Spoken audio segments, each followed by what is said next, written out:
everyone, welcome back to my channel Tanishri's World.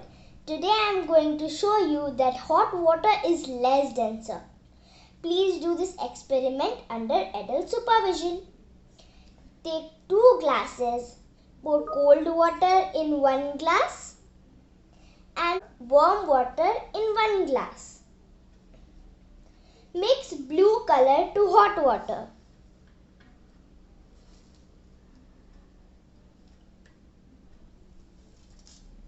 Mix red color to cold now.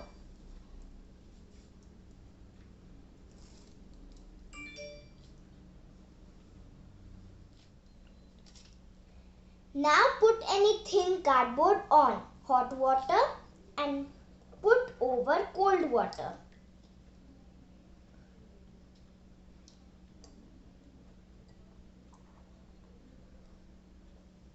Now pull the cardboard slowly.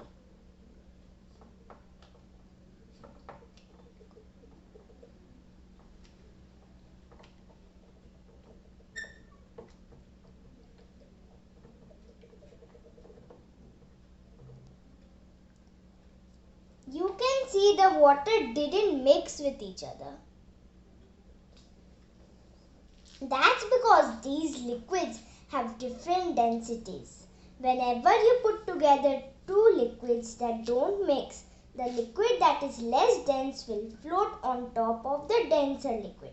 So hot water is less dense than cold water. For watching this video, please like, share and subscribe. Bye-bye.